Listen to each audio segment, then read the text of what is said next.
இந்த உலகம் உருவானதுக்கு எப்படி பல தியரி சொல்லப்படுதோ அதே மாதிரி இந்த சமூகத்துல கவர்மெண்ட், அத்தாரிட்டி, இன்ஸ்டிடியூஷன்ஸ் இதெல்லாம் உருவானதுக்கு பல தியரி சொல்லப்படுது. அதுல ஒரு இம்பார்ட்டன்டான தியரி தான் சோசியல் கான்ட்ராக்ட் தியரி. இந்த சோசியல் கான்ட்ராக்ட் தியரியை மொத்தமா 3 திங்கர்ஸ் அவங்க பாயிண்ட் ஆஃப் வியூல எக்ஸ்பிளைன் பண்ணியிருப்பாங்க. 1 Thomas Hobbes, 2 John Locke, 3 Jean Jacques Rousseau. இந்த 3 திங்கர்ஸும் அவங்க பாயிண்ட் ஆஃப் வியூல இந்த சொசைட்டில கவர்மெண்ட் அப்படிங்கிறது ஏன் உருவாச்சு, எதுக்காக உருவாச்சு, அதோட ஃபங்க்ஷன் என்ன அப்படிங்கறத அவங்க எக்ஸ்பிளைன் பண்ணியிருப்பாங்க.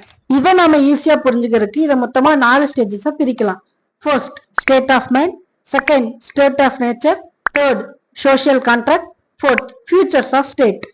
First Thomas Hobbes point of வியூல சோசியல் கான்ட்ராக்ட் தியரி அப்படிங்கிறது எப்படி உருவாச்சு அப்படிங்கறத பார்க்கலாம். கவர்மெண்ட் அப்படிங்கிறது உருவாகிறதுக்கு முன்னாடி மேனோட ஸ்டேட் எப்படி இருந்துச்சுன்னா, man born with free but there is no enforceable criteria for right and wrong.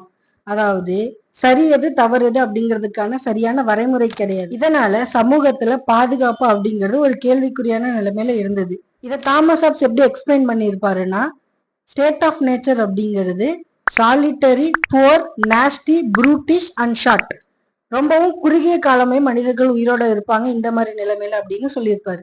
இந்த நிலைமையில மக்களுக்கு என்னதான் சுதந்திரம் இருந்தாலும் பாதுகாப்பு அப்படிங்கறது அவங்களுக்கு இல்லாம இருந்ததுனால மக்கள் எல்லாரும் சேர்ந்து ஒரு முடிவு எடுத்தாங்க. என்னன்னா, ஒவ்வொரு தனி மனிதனும் அவனோட அதிகாரத்தை அரசாங்கத்திட்ட ஒப்படைச்சிட்டு அரசாங்கம் என்ன சொல்லுதோ அதன்படி நடக்கணும். அப்பதான் சமூகத்துக்கு பாதுகாப்பு அப்படிங்கிறது ஒண்ணு ஊர்ஜிதப்படுத்தப்படும். தாமஸ் ஹாப்ஸ் அப்சல்யூட் சாவர்னிட்டி அப்படிங்கறத ரொம்ப பிலீவ் பண்ணாரு. அதாவது இந்த தேர்ட் பார்ட்டியா இருக்கக்கூடிய ஸ்டேட் கிட்ட தான் எல்லா அத்தாரிட்டியும் எல்லா பவரும் இருக்கும். அப்பதான் இந்த சொசைட்டில பீஸ் அண்ட் செக்யூரிட்டிங்கிறத மெயின்டைன் பண்ண முடியும் அப்படிங்கறத பிலீவ் பண்ணாரு. ஓவராலா தாமஸ் ஹாப்ஸ் என்ன சொல்ல வர்றாருன்னா, அரசாங்கம் அப்படிங்கிறது உருவாகிறதுக்கு முன்னாடி இந்த சமூகம் அப்படிங்கிறது ஒரு கலவரம் நிறைஞ்ச இடமாக இருந்துச்சு.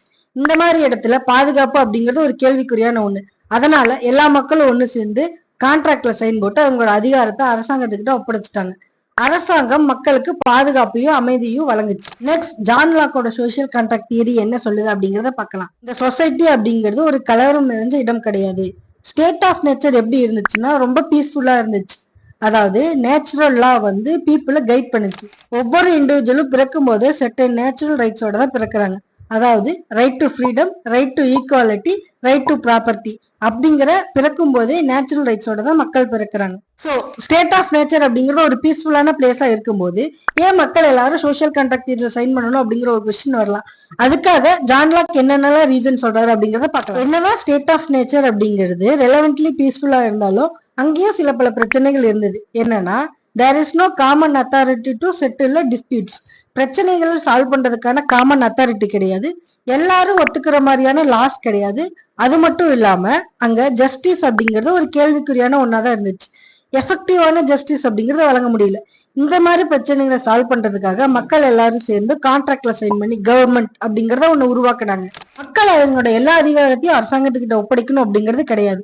ஒரு சில அதிகாரத்தை மட்டும் அரசாங்கத்துக்கிட்ட ஒப்படைச்சிட்டு அவங்கள ஃபண்டமெண்டல் நேச்சுரல் ரைட்ஸை அவங்களே வச்சுக்கலாம். ஜான் லாக் தாமஸ் ஹாப்ஸ் மாதிரி அப்சல்யூட் சாவர்னிட்டி அப்படிங்கிற கான்செப்ட் விரும்பல. இவரு மினிமல் ஸ்டேட் அப்படிங்கிற கான்செப்டை தான் பிலீவ் பண்ணாரு. அதாவது கவர்மெண்ட் அப்படிங்கிறது எல்லா பவரையும் ஹோல்ட் பண்ணணும் அப்படிங்கிற அவசியம் கிடையாது.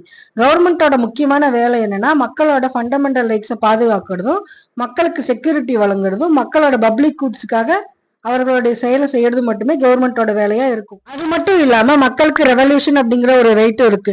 அரசாங்கம் எப்பெல்லாம் தப்பா செயல்படுதோ இல்ல மக்களுக்கான சேவையை செய்யாம போகுதோ அப்போ அரசாங்கத்திற்கு எதிராக மக்கள் செயல்பட்டு அந்த அரசாங்கத்தை முடக்கலாம். ஆனா தாமஸ் ஹாப்ஸோட தியரியில ரெவல்யூஷன் அப்படிங்கிறது நல்லிஃபை பண்ணப்பட்டிருக்குது. அரசாங்கத்திற்கு எதிராக மக்கள் யாரும் செயல்படக்கூடாது அப்படின்னு சொல்லியிருப்பாரு. ஸ்டேட் ஆஃப் நேச்சர் அப்படிங்கிறது ஒரு பீஸ்ஃபுல்லான பிளேஸ். அந்த இடத்துல சில பல டிஃபிகல்டிஸ் இருக்கு. அதை சால்வ் பண்றதுக்காக மக்கள் எல்லாரும் சேர்ந்து கான்ட்ராக்ட்ல சைன் பண்ணி கவர்மெண்ட் அப்படிங்கறத ஒன்று ஃபார்ம் பண்றாங்க. அந்த கவர்மெண்ட் அப்படிங்கிறது அப்சல்யூட் சாவர்னிட்டியா இல்லாம மினிமல் ஸ்டேட்டா இருக்கு. அதாவது கவர்மெண்ட்டுக்கு லிமிட்டடான பவர் மட்டுமே இருக்கு. இந்த பவரை வச்சுட்டு கவர்மெண்ட் என்ன பண்ணணும்னா மக்களோட ஃபண்டமெண்டல் ரைட்ஸை பாதுகாக்கணும். அது மட்டும் இல்லாம மக்களுக்கு பீஸ் அண்ட் செக்யூரிட்டியை வழங்கணும். நெக்ஸ்ட் ஜீன் ஜாக் ரூசோவோட சோசியல் கான்ட்ராக்ட் தியரி என்ன சொல்லுது அப்படிங்கிறத நம்ம பார்க்கலாம். இவரை பொறுத்த வரைக்கும் மேன் அப்படிங்கிறவன் born with free but everywhere he was child. அதாவது மனிதன் பிறக்கும் போது சுதந்திரமாக தான் பிறக்கிறான். ஆனா அவன் ஒவ்வொரு இடத்துலயும் பொலிட்டிக்கல் இன்ஸ்டிடியூஷன்னாலையும் சில பல காரணங்களாலையும் அவன் கட்டி போடப்படுகிறான் அப்படின்னு சொல்லியிருக்காரு. அவனோட முழு சுதந்திரத்தையும் எங்கேயும் பயன்படுத்த முடியாத நிலைமையில மனிதன் இருக்கான் அப்படின்னு சொல்லியிருப்பாரு. ஸ்டேட் ஆஃப் நேச்சர் அப்படிங்கிறது எப்படி இருந்துச்சுன்னா ரொம்ப ஒரு ஹாப்பியான பிளேஸாகவும் ஒரு பீஸ்ஃபுல்லான என்வரான்மெண்டாவும் தான் இருந்துச்சு. அப்புறம் ஏன் மக்கள் எல்லாரும் சோசியல் கான்ட்ராக்ட் தியரியில சைன் பண்ணாங்க அப்படின்னா இதுக்கான ரீசன் பிரைவேட் ப்ராப்பர்ட்டி. எப்ப பிரைவேட் ப்ராப்பர்ட்டி அப்படிங்கிறது உள்ள வந்துச்சோ அப்பவே கம்பாரிசன் அப்படிங்கிறது வந்துருச்சு. கம்பாரிசன் வரும்போது ஒவ்வொருத்தவங்களும் மத்தவங்களை அடிச்சுக்கிட்டு பிரைவேட் ப்ராப்பர்ட்டிய சேர்க்கறதுல குறியா இருந்தாங்க. இதனால சொசைட்டில பிரச்சனைகள் அப்படிங்கிறது வர ஆரம்பிச்சுது. இதனால மக்கள் எல்லாரும் சேர்ந்து கான்ட்ராக்ட்ல சைன் பண்ணாங்க. ஆனா ஜீன் ஜாக் ரூசோவோட சோசியல் கான்ட்ராக்ட் தியரி அப்படிங்கிறது மத்த ரெண்டு பேர்த்தோட கம்பேர் பண்ணும்போது கொஞ்சம் டிஃப்ரெண்டா இருக்கும். அதாவது மத்த ரெண்டு திங்கர்ஸ் என்ன சொல்லியிருப்பாங்கன்னா, மக்கள் கான்ட்ராக்ட்ல சைன் பண்ணிட்டு அவங்களோட அத்தாரிட்டிய தேர்ட் பார்ட்டியான கவர்மெண்ட் கிட்ட ஒப்படைச்சிருப்பாங்க. ஆனா ரூசோ என்ன சொல்ல வர்றாருன்னா, மக்கள் எல்லாரும் அவர்களா முன் வந்து அவர்களோட அத்தாரிட்டிய, அதாவது அவர்களோட பவரை ஹோல் கம்யூனிட்டி கிட்ட ஒப்படைக்கணும். ஒவ்வொரு இண்டிவிஜுவலும் part of the political community தான். எந்த இண்டிவிஜுவலும் தனியோ இல்ல இவங்கதான் பவரோ அப்படின்னு கிடையாது. இங்க அப்சல்யூட் சாவர்னிட்டி அப்படிங்கிறது கவர்மெண்டோ கிங்கோ கிடையாது. பீப்புள் தான் அப்சல்யூட் சாவர்னிட்டி அப்படின்னு ரூசோ சொல்றாரு. அண்ட் ஆல்சோ ரூசோ எக்ஸ்பிளைன் பண்றாரு குட்வில் அப்படிங்கிற concept. It reflected the common goods. அதாவது தனிப்பட்ட இன்ட்ரெஸ்ட் இல்லாம என்டையர் கம்யூனிட்டியோட இன்ட்ரெஸ்ட் என்னவோ அதை ஃபுல்ஃபில் பண்றதா குட்வில் அப்படிங்கிற கான்செப்ட். ஓவராலா இங்க ஸ்டேட் ஆஃப் நேச்சர் அப்படிங்கிறது ஒரு ஹாப்பியான ஒரு பீஸ்ஃபுல்லான என்வரன்மெண்டா தான் இருந்தது. எப்ப பிரைவேட் ப்ராப்பர்ட்டி அப்படிங்கிறது உள்ள வர ஆரம்பிச்சதோ அப்போ பிரச்சனைகளும் உள்ள வர ஆரம்பிச்சது. சோ பீப்புள்லாம் சேர்ந்து கான்ட்ராக்ட்ல சைன் பண்ணாங்க. இந்த கான்ட்ராக்ட் படி every individual is a part of the political community. இவங்க மேல இவங்க கீழே அப்படிங்கிற ஒரு கான்செப்ட் கிடையாது.